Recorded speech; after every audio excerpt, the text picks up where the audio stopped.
Madame, mademoiselle, messieurs, bienvenue à Metro News. Voici les principaux titres qui seront développés aujourd'hui. Le directeur général du ministère de la Santé, le docteur Lauré Adrien, confirme la présence des variants brésiliens et anglais du coronavirus sur le territoire haïtien.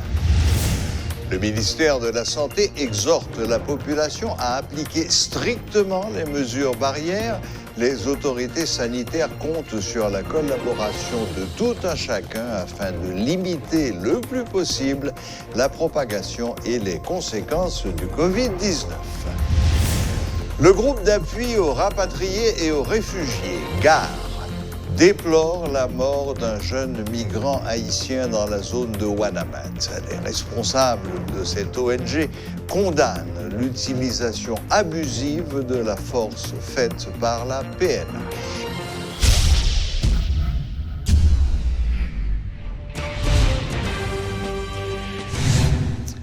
Le directeur général du ministère de la Santé publique et de la Population, Dr Lauré Adrien, affirme que des laboratoires étrangers ont confirmé des variants en provenance du Brésil et de l'Angleterre. Seul un petit nombre de patients sont concernés par ces variants. Le docteur Adrien révèle que les variants présentent une plus forte contagiosité pour les jeunes. Oui, de nouveaux variants. En fait, c'est pas nous qui détectons. C'est qu'il y a que yo identifié. Variants, ça yo existait déjà, yo en circulation déjà dans des pays qui entourent le pays d'Haïti. Donc, c'est tout à fait logique que le réseau de laboratoires que nous avons qui fait surveillance là, que de temps en temps, yo te convoyé des spécimens pour aller étudier là-bas pour voir si nous pas gain une ou l'autre variant ça qui rentre dans le pays. Nous te voyé plusieurs aller déjà résultats ont été tournés négatifs, donc nous pas de gain. Et c'est pour ça qu'il y a environ 48 heures, nous recevons résultats côté que ils ont identifié d'abord variant brésilien sous 4 ou 5 patients, c'est ne pas tromper. Mais par la suite, près de 24 heures après le premier résultat, nous avons une deuxième information que identifié tous en les variants anglais. Ce qui fait que vous êtes capable de dire, à date que nous avons parlé aujourd'hui là, vous gagnez effectivement identification de 2 variants. Point important pour nous rappeler, c'est que quel que soit le type de virus qui a circulé dans la population, que ce soit virus classique ou bien variant, mesures de précaution, mesures de protection auraient été les mêmes mesures. Donc c'est sur ça pour nous mettre accent qu'on a, sur vigilance qui doit redoubler pour nous connaître que Jean-Ministère a toujours dit Covid est là, Covid pas de fini ou bien Covid pas de fini. Nous avons une belle embellie quand on pile l'autre pays, nous avons des embellies par rapport à la première phase, premier passage épidémie. Mais malheureusement, même avec un pile l'autre pays, nous avons remarqué tout, on recrudescence des cas. On variant, il doit plus contagieux, ça veut dire qu'il y a plus de monde qui prendre, ou bien qu'il y a des groupes de monde qui peut-être pas contracté forme avec virus classique qui peut le contracter. C'est ça observé dans le variant brésilien, pratiquement côté qu'il y a des jeunes gens qui exposés à virus classique là, pas tape malade, mais ils viennent malade là exposés à variant. Ou bien il y a des gens qui, si c'était virus classique là, il y a des formes graves, ils pas tape fait avec variant, ils viennent faire. Donc avec variant, on risque plus de demandes sur le système de prise en charge là, sur le système hospitalier. Donc ça veut dire variant plus redoutable. Variant plus redoutable. Il y a des variants qui ont exactement les mêmes symptômes avec forme classique là. Constate où on doit rencontrer des symptômes tout à fait différents. Et c'est nécessité qui gagne que depuis mon senti des signes de malaise comme s'il n'est pas bien. Par exemple, longtemps nous avons parlé de fièvre, de toux, etc. Il y a un signe classique que tout le monde a cherché dans la forme classique là, qui c'est ça ne l'on pas prendre goût ou pas prendre odeur. Mais il y a des variants qui pas retirer bagay ça qui pas venir avec signe ça. Donc ou imaginez sous base sous seulement signe ça que à un certain moment de distance un signe spécifique de pour pas prendre odeur ou pas prendre goût, c'est Covid. Et bien qu'on y a là ou bon variant qui gagne droit Covid et pour continuer gagne goût bouche normal ou continuer prendre odeur normale. Selon le dernier rapport que j'ai gagné avant de venir là, nous avons environ 48 à 50 personnes qui sont hospitalisées. Le ministère de la Santé publique et de la Population annonce dans un communiqué que 2 variants du Covid-19 ont été détectés sur le territoire haïtien. Il s'agit du variant brésilien et du variant anglais. Le laboratoire national de santé publique du ministère de la Santé publique va continuer à investiguer pour évaluer l'ampleur du problème compte tenu de la contagiosité élevée de ces variants. Le ministère de la Santé exhorte la population à appliquer strictement les mesures barrières préconisées antérieurement, à savoir le port obligatoire du masque, le lavage systématique des mains, la prise de température obligatoire avant l'accès dans les espaces publics, le respect de la distanciation physique, au moins 1,50 m entre chaque personne, surtout lors de la tenue des rencontres en présentiel. Le ministère de la Santé continue à compter sur la collaboration de tout un chacun afin de limiter le plus possible la propagation et les conséquences du Covid-19 sur la population haïtienne. La publication lundi 11 avril d'une nouvelle circulaire de la Banque de la République d'Haïti n'est pas sans intriguer.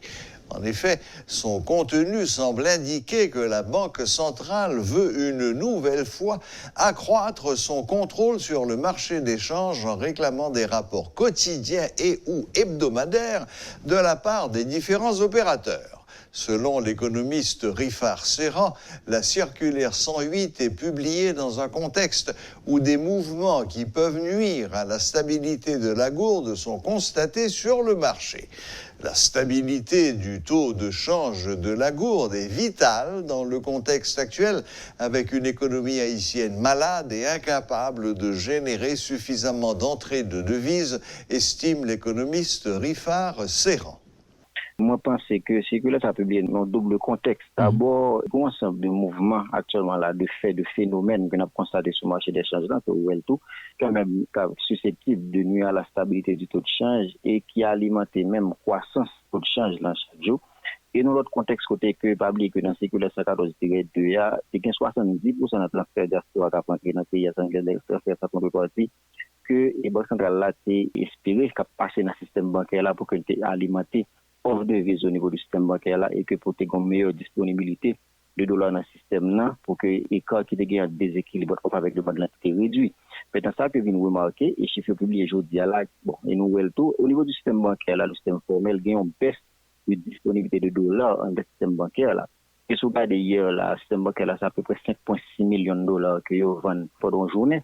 Si vous multipliez par 5, ça vaut 28 millions pour semaine. Donc, les gars des chiffres, c'est entre 30 à 35 millions de dollars vraiment que le système bancaire là, a acheté le vend pendant une semaine, alors que dans le mois octobre et novembre à dépassé, où il y a presque 60 à 65 millions de dollars par semaine. L'autre élément encore, c'est que, et je dis à la banque, ça a publié les chiffres sur cette là actuellement là, pour moi, masse là, vous gagnez 380 millions de dollars de transferts qui sont dans la diaspora qui rentrent en Haïti, soit une augmentation de 54% par rapport à février, côté que le transfert c'était 246 millions de dollars. Donc la grande question, d'où vont ces transferts? Qui côté transfert ça va aller? Pendant que nous connaissons que il y a des dispositions qui sont prises dans 114-2 pour que tu aies 70% de transferts qui est coulé sur le marché des changes là. Moi, je pense que c'est dans le contexte ça que votre centrale vient publier ça pour que maintenant, les vignes chercher gagner un ensemble de données, surtout sur 30% ça que les maisons de transfert gagnent. D'ailleurs, il y a des rapports hebdomadaires sur 30% que les maisons de transfert gagnent, qui sont capables de vendre n'importe côté, ils sont capables de vendre n'importe qui monde qui veut, sur n'importe qui marché. Donc, il y a des rapports sur ça. Il y a des rapports sur transfert que chaque jour et il y a des rapports sur transfert 30% que vous versez à sous agents et autres. Donc, je pense que l'idée, c'est de recueillir un ensemble de données sur le marché des changes. Ça va permettre que BRH prend un ensemble de peut-être décisions qui s'imposent s'il y a lieu, s'il a réalisé que il y a quand même des imperfections sur le marché ou bien quand même il y a une possibilité pour que vous réalimentez offre de dollars sur le marché formel là par rapport à un ensemble de mouvements qui affectent sur le marché. Au total, 94 inspecteurs, dont 7 femmes, viennent grossir les rangs de la police nationale d'Haïti. La cérémonie de la remise de diplôme s'est déroulée ce jeudi à l'Académie de l'institution. Le directeur général de la PNH, Léon Charles, salue l'arrivée de cette nouvelle cohorte et les exhorte par la même occasion à faire preuve de professionnalisme sur le terrain. De son côté, le ministre de la Justice, Rockefeller Vincent, rappelle à ses policiers qu'ils arrivent dans un contexte où la sécurité est prioritaire pour le pouvoir en place, notamment à l'approche du référendum. Suivez ce compte-rendu de Rodolphe Pierre-Louis. En dépit des situations difficiles que confronte la PNH et de toutes les menaces qui planent sur l'avenir de l'institution, elle continue d'avancer selon son haut commandement. Malgré les commentaires défavorables à son encontre, ce corps vieux d'un quart de siècle vient d'accueillir 94 inspecteurs, dont 87 hommes et 7 femmes. À cette occasion, le directeur général de l'Académie nationale de police, Jean-Gardy Muscadin, présente la nouvelle cohorte. Sur un effectif avoisinant 1 millier, seulement 400 avaient finalement réussi. Ces inspecteurs élèves de la 3e cohorte sont parmi les 100 premiers de ces élus à être revêtus de la tenue cérémonielle aujourd'hui en raison de leur mérite individuel. Ils sont des cadres blanchis sur le harnais, ayant entre 17 et 23 ans de carrière au sein de l'institution. Rentrés à l'académie le 6 décembre 2020, cette cohorte d'inspecteurs a suivi le programme court de formation initiale d'inspecteurs de police, code 260, d'une durée de 525 heures, équivalent à 35 unités, comportant 12 modules de formation. De son côté, le directeur général de la PNH ne cache pas sa satisfaction.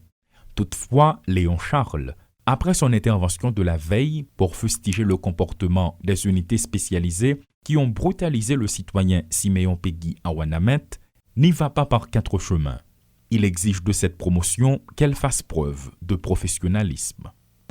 Je vous invite à faire preuve de professionnalisme sur le terrain. Nous avons pris un engagement. Vous m'avez promis de nous aider à changer cette police, à remonter la pente. Je vous assure sur le terrain. Les moyens qui seront mis à ma disposition, je les mettrai sur le terrain pour que vous ayez le minimum. Vous n'aurez jamais le maximum de besoin, de matériel dont vous avez besoin. Mais avec le minimum, sachez que la meilleure ressource que vous aurez sur le terrain, c'est vous. Assistant également à cette activité, l'ambassadeur du Canada en Haïti, Stuart Savage, a renouvelé l'engagement de son pays à assister la PNH. Le Canada a toujours été un allié fidèle en termes de relations bilatérales et le demeure encore afin de permettre à cette institution d'être plus efficace. Être inspecteur est plus qu'une profession, c'est une vocation. Une vocation qui contribue largement à assurer la réalisation du mandat de PNH.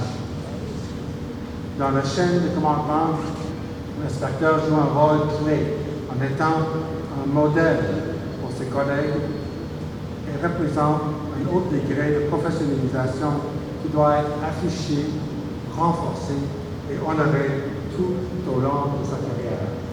Représentant le gouvernement, le ministre de la Justice a mis l'accent sur la conjoncture sociopolitique que traverse le pays, marquée par de nombreux actes de violence. Rockefeller Vincent rappelle aux nouveaux inspecteurs les grands défis qui les attendent. Ils viennent d'être promus, certes, mais il n'est pas question de leur accorder un répit. La tenue du référendum est prévue dans quelques jours, donc l'instauration d'un climat sécuritaire est une priorité. Des défis à court terme, comme l'amélioration de la situation sécuritaire, l'organisation du référendum le 27 juin prochain et les élections générales à la fin de l'année, attendent la PNH. Je demande au commandant en chef de vous affecter au plus vite à votre poste, car la nation attend votre rapport sur le terrain. Montrez de quoi dont vous êtes capable. Une troisième cohorte d'inspecteurs, composée de 87 hommes et 7 femmes, vient renforcer les rangs de la PNH. L'ambassade du Canada, à travers son ambassadeur Stuart Savage, s'engage à travailler de concert avec l'institution policière en vue de la rendre plus efficace. De son côté, le directeur général de l'institution, Léon Charles, exige aux policiers de faire preuve de professionnalisme, notamment quand ils sont sur le terrain. Mais par rapport aux récents événements qui font le tour des réseaux sociaux, selon les constats, les commentaires sont peu favorables. Paul Léel et Rudolf Pierre-Louis pour Télémétropole. Notre invité d'aujourd'hui, en visioconférence depuis Montréal au Canada, est M. Thomas Lalime, qui est à la fois économiste et statisticien. Bonsoir, M. Lalime, et bienvenue. Bonsoir à tous les auditeurs, toutes les auditrices de Télémétropole. C'est un plaisir d'être avec vous cet après-midi.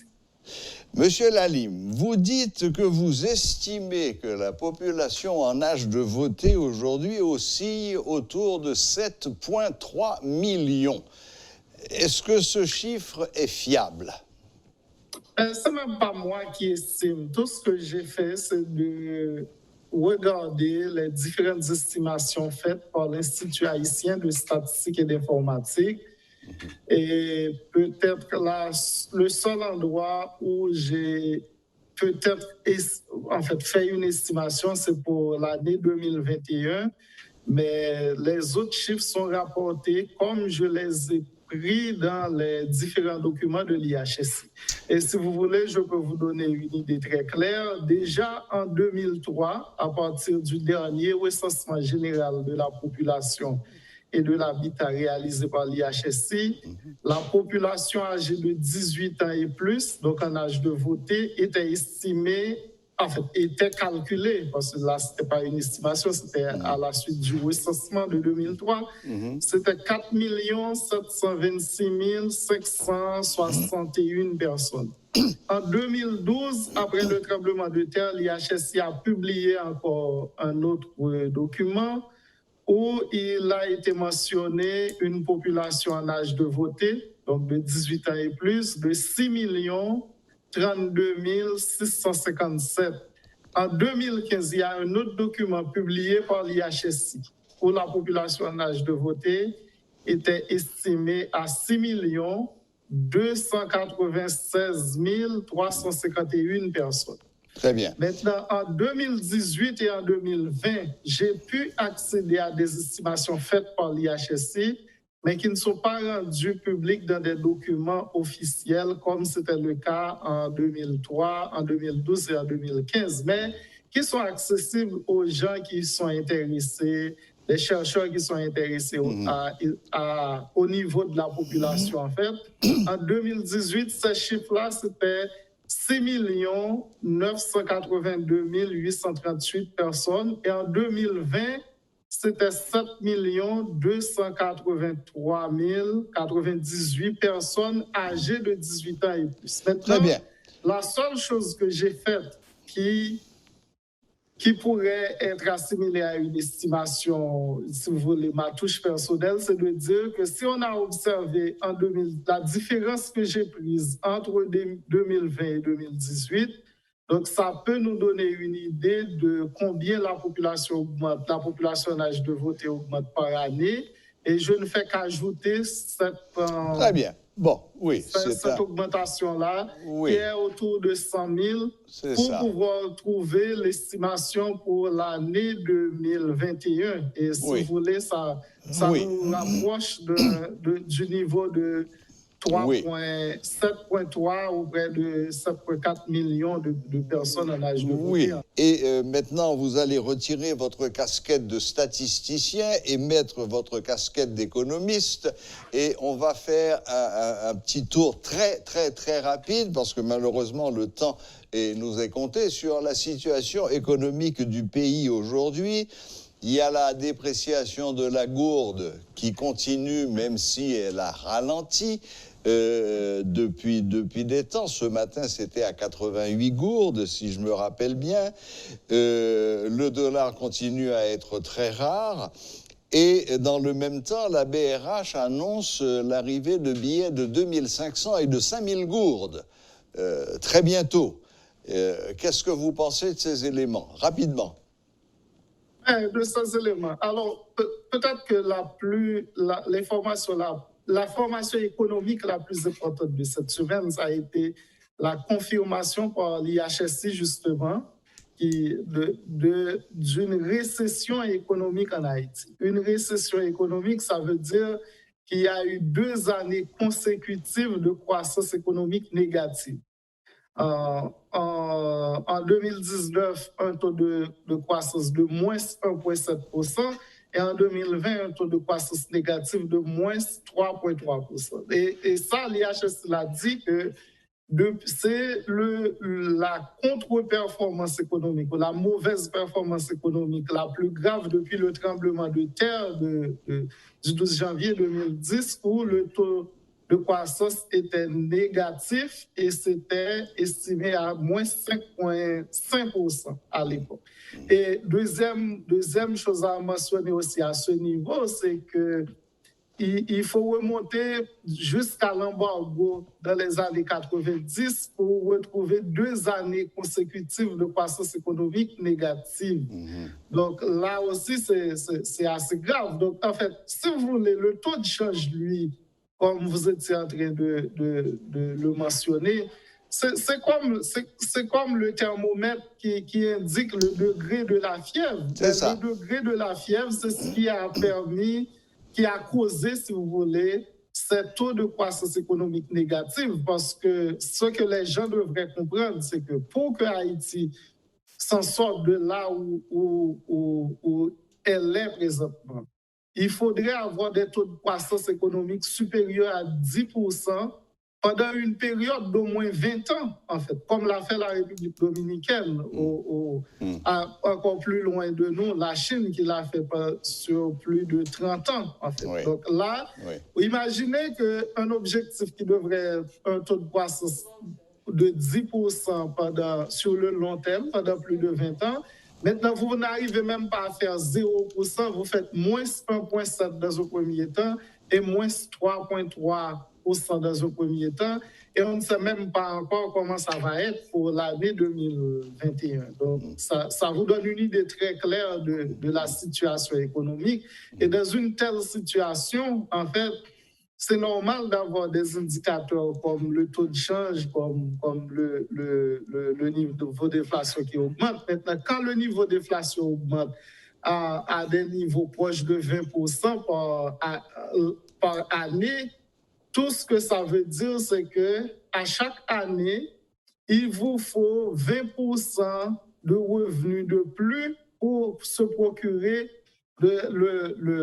un même panier de biens ou de services. Donc, à ce moment-là, la réflexion qui conduit à la mise en circulation de nouveaux billets, c'est tout simplement que ce que vous pouviez vous procurer à un billet de 1000 goudes il y a de cela 15 ans, par exemple en 2005, quand le billet était mis en circulation, maintenant, il vous faut le billet de 2500 gouttes à exactement cette même valeur-là. Donc, avoir un billet de 2000 gouttes en mai en 2005 est équivalent au fait d'avoir un billet de 2500 gouttes en mai en 2021. Donc, peut-être, en fait, une réflexion possible est de se dire, au lieu d'avoir 3 billets de 1000 gouttes maintenant, comme c'est la même valeur, eh bien, on va avoir un seul billet de 2500 gouttes. Mais autre chose aussi, c'est que l'avantage pour les autorités, c'est que le billet de 1000 gouttes et le billet de 2500 gouttes ou de 5000 gouttes, ça coûte à peu près la même chose pour fabriquer ces billets-là. Et la fabrication n'est pas faite en Haïti, en fait. La fabrication se fait à l'étranger. Donc, il y a un gain que les économistes appellent un gain de seigneuriage, qui est la différence entre la valeur faciale, la valeur qui est inscrite sur le billet, et ce que ça coûte pour la Banque centrale de mettre ce billet-là en circulation. Donc, il y a un gain à ce niveau que les autorités gagnent à avoir des billets de plus grande facture. Évidemment, il y a des gens qui disent que c'est une façon de s'accommoder à la situation Mais ça, ce n'est pas une façon de faire face et de résoudre le problème. Effectivement, si vous voulez résoudre les problèmes qu'on vient de mentionner là, ce n'est pas forcément du côté de la politique monétaire que ça va se résoudre, mais même pas du côté économique du tout, c'est plutôt dans l'environnement politique qu'il y a plein de choses à régler. Et c'est pourquoi aussi avoir des opérations politiques du genre référendum ou élection contestée à la base, ça ne va que faire ça ne va faire qu'empirer la situation au lieu que ça participe à résoudre la situation qu'on est en train de vivre actuellement. Et je ne pense pas que personne dans le pays ou même à l'extérieur du pays a intérêt à voir les choses s'empirer davantage qu'elles ne le sont présentement en Haïti. Merci à vous, Monsieur Thomas Lalime, encore une fois, en direct de Montréal par visioconférence. On a fait un petit tour des questions de population, d'inscrits sur les listes, etc., avec les conséquences sur l'économie. Merci, bonne fin de journée. À moi de vous remercier. Bye bye. Voilà, c'était Monsieur Thomas Lalime, qui est à la fois économiste et statisticien et qui faisait le point sur les chiffres qui circulent sur la population haïtienne, le nombre d'Haïtiens en âge de voter et les conséquences que cela peut avoir sur le plan économique du pays. Merci, bonne fin de journée. Voilà, la boucle est bouclée. Merci de nous rester fidèles. Excellent week-end à toutes et à tous et à la prochaine, même heure, même chaîne.